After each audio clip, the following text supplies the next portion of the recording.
ketika kita jalan jangan pernah menoleh ke belakang. Sejarah istri Nabi Lut alaihissalam yang berjalan menoleh ke belakang maka menjadi patung. Karena dikutuk Allah menjadi patung. Karena tidak taat kepada Allah subhanahu wa ta'ala. Menjadi patung wanita yang telah mendurhakai Allah dan Rasulnya. Dan menjadi bukti kekuasaan Allah subhanahu wa ta'ala. Lokasi patung itu ada di sekitar Laut Mati. Tepatnya di wilayah Yordania dan Palestina. Menurut kisahnya, dulu istri Nabi Lut itu dikutuk menjadi tiang garam. Karena ia menoleh ke belakang saat melarikan diri dari kehancuran kota Sodom dan Gomora hukuman. Hukuman itu diberikan sebagai atas ketidaktaatannya kepada perintah Allah subhanahu wa ta'ala. Ini menjadi bukti bahwa tidak ada sebagai keluarga seorang nabi itu semua baik.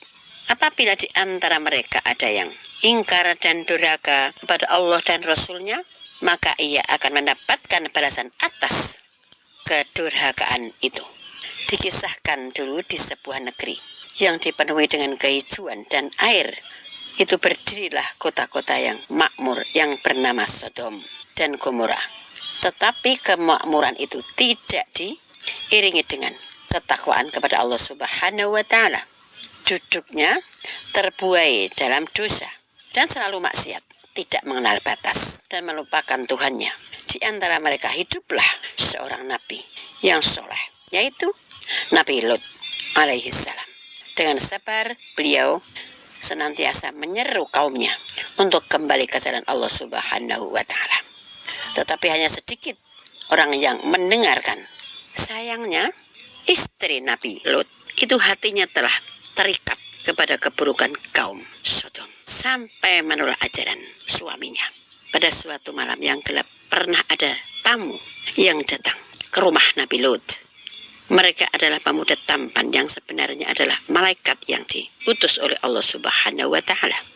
Tapi istri Nabi Lut yang hatinya sudah gelap secara diam-diam memberitahu kaumnya tentang kedatangan tamu itu. Tidak lama kemudian gerombolan kaum Sodom yang penuh hawa nafsu marah mengepung rumah Nabi Lut.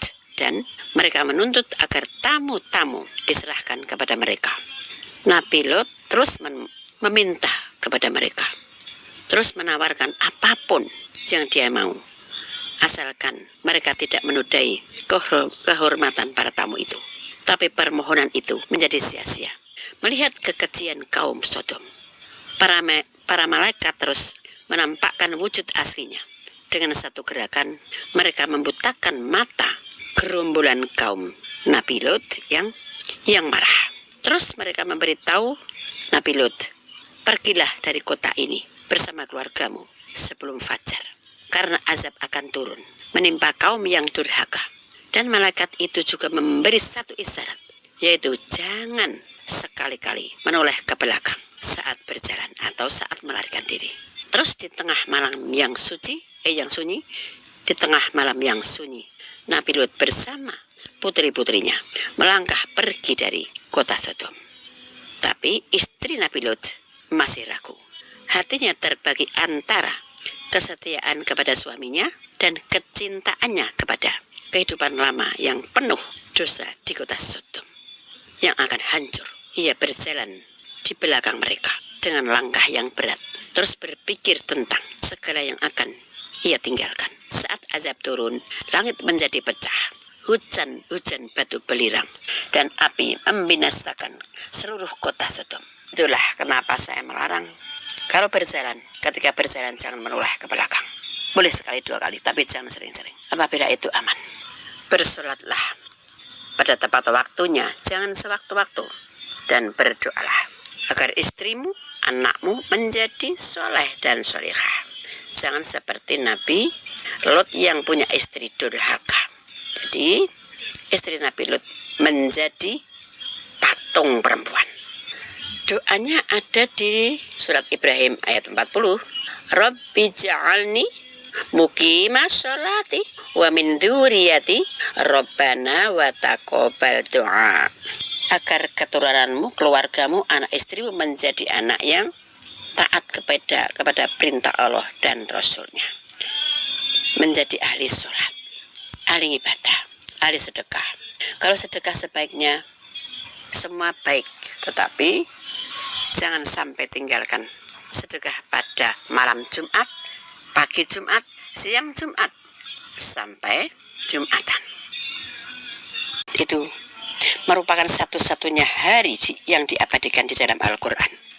Terdapat surah yang khusus, yaitu surat Al-Jumu'ah, dan menjadikannya hari yang istimewa di antara hari-hari lainnya. Saking mulianya hari Jumat itu, maka mendapat julukan Sayyidul Ayyam atau rajanya hari-hari, karena memiliki keutamaan yang lebih besar kalau dibandingkan dengan hari raya lainnya, seperti Idul Fitri dan Idul Adha. Itu lebih besar hari Jumat. Malam hari raya Idul Fitri dan malam hari raya Idul Adha dengan malam Jumat lebih besar, lebih bagus, lebih istimewa daripada hari raya Idul Fitri dan Idul Adha. Itu lebih besar, lebih baik hari malam Jumat, karena banyak peristiwa besar yang pernah terjadi di hari Jumat. Peristiwa yang pertama yaitu penciptaan Nabi Adam alaihissalam, manusia pertama yang diciptakan oleh Allah Subhanahu wa Ta'ala. Nabi Muhammad SAW pernah bersabda, sebaik-baik hari yang matahari terbit itu adalah hari Jumat. Pada hari itu Adam diciptakan, dan pada hari itu juga Adam dimasukkan ke surga, dan pada hari itu juga Adam dikeluarkan dari surga. Hadis riwayat Muslim. Terus peristiwa yang kedua yaitu hari Nabi Adam alaihissalam diturunkan ke bumi setelah melanggar perintah Allah Subhanahu wa Ta'ala dengan memakan buah kulti, memakan buah dari pohon terlarang di surga. Maka Nabi Adam dan Siti Hawa dikeluarkan dari surga dan diturunkan ke bumi. Peristiwa ini juga terjadi pada hari Jumat, menjadikannya sebagai hari yang penuh untuk pelajaran bagi umat manusia tentang ketaatan dan ketidakkepatuhan terhadap perintah Allah Subhanahu wa Ta'ala. Peristiwa yang ketiga yaitu hari Jumat itu Nabi Nuh alaihissalam diselamatkan dari banjir besar. Kisah Nabi Nuh dan banjir besar yang melanda kaumnya itu di hari Jumat. Setelah bertahun-tahun berdakwah dan menghadapi penolakan dari kaumnya, maka Allah Subhanahu wa Ta'ala menurunkan azab berupa banjir besar yang menenggelamkan kaum yang durhaka. Tapi Nabi Nuh juga sabar. Nuh dan pengikutnya yang beriman diselamatkan oleh Allah Subhanahu wa Ta'ala melalui bahtera yang telah dibangun sebelumnya pada hari Jumat juga. Dan peristiwa yang keempat yaitu hari Nabi Ibrahim alaihissalam selamat dari kobaran api yang menyala-nyala.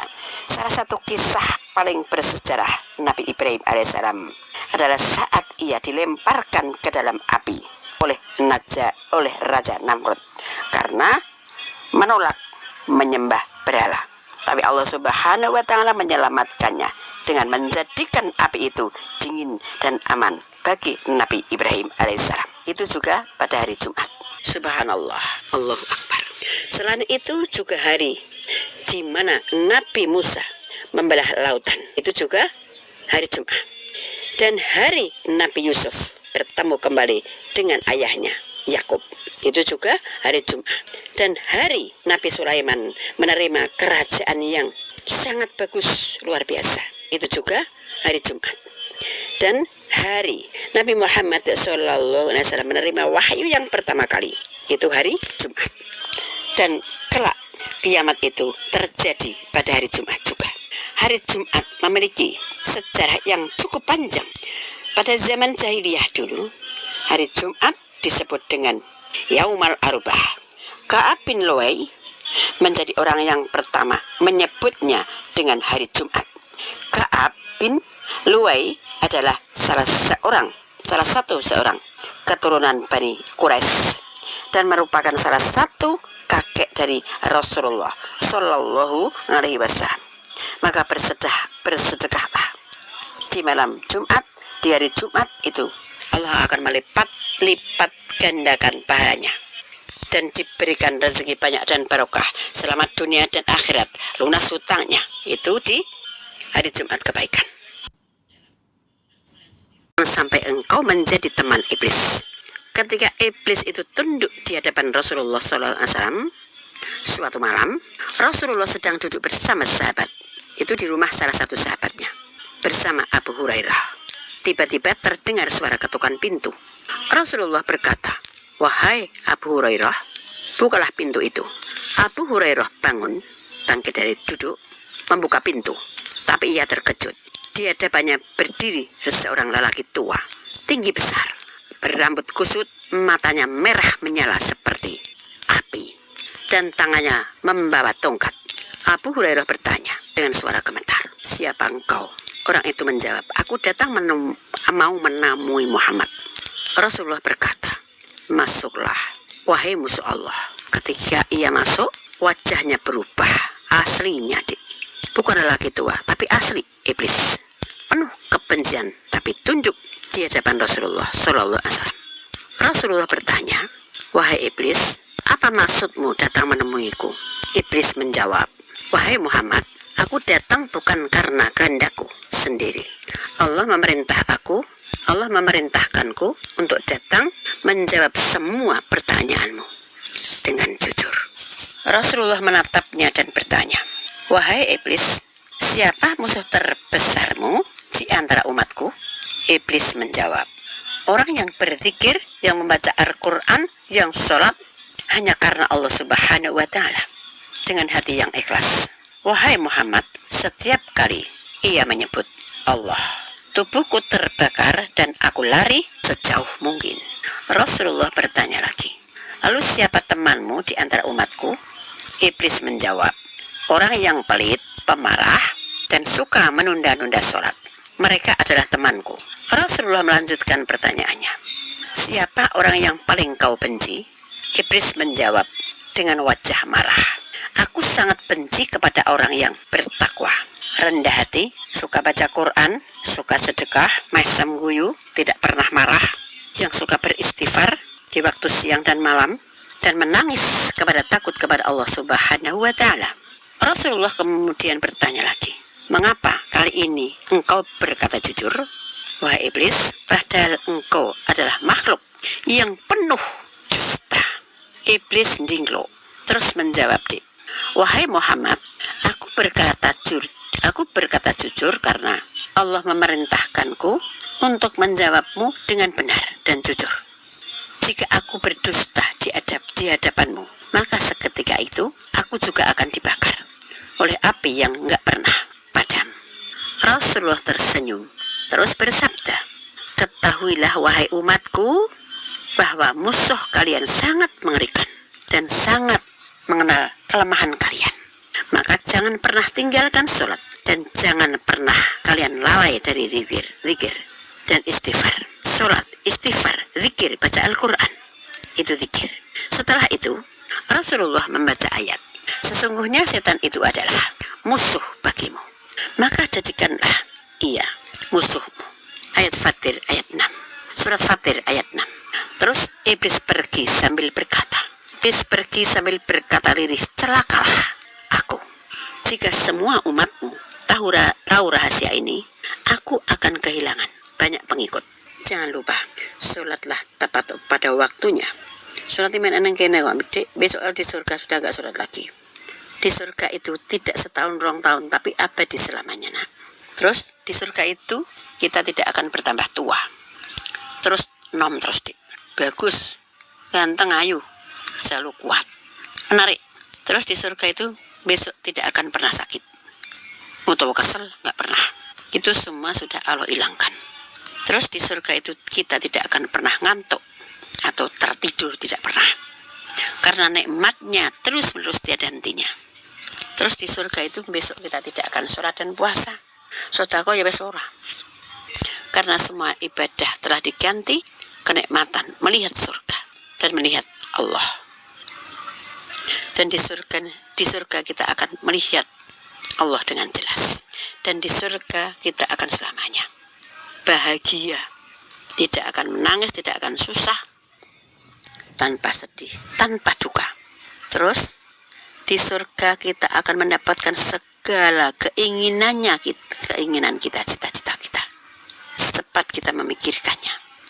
Wolu itu tadi 1 dulu dek, sekarang 8 ya. Di surga kita akan melihat wajah Allah dengan jelas. Ada 8 kenikmatan nak. Jangan borong ya nak suratnya ya. Makanya ingat, jangan kau sia-siakan hidupmu, jangan kau sia-siakan umurmu untuk berbuat dosa dan jahat. Ajalmu sudah dekat. Jadikanlah akhirat di hatimu, dunia di tanganmu, dan kematianmu di pelupuk matamu. Aku sudah sering mengatakan seperti itu. Jangan lupa sholatmu, jangan lupa ngajimu, jangan lupa zikirmu, jangan lupa sholawatmu, jangan lupa sedekahmu, dan jangan lupa ramahmu. Tanpa cermin kita tidak akan tahu rupa dan paras wajah kita. Tanpa nasihat kita tidak akan pernah tahu di mana letak kesalahan pada diri kita. Tanpa iman kita tidak akan tahu kemana arah dan tujuan hidup kita. Maka jangan anggap diri kita yang paling benar, karena sejatinya itu Allah Maha mengetahui. Maka jangan pernah menyakiti tanpa menyentuh sering terjadi lewat ucapan, sendirian, sindiran, hinaan, atau sikap dingin yang merusak hati, menusuk hati. Luka batin justru lebih dalam daripada luka fisik, karena ia tidak terlihat tetapi terasa pedih. Maka berhati-hatilah dalam berbicara, dalam bersikap juga. Sebab setiap kata dan perbuatan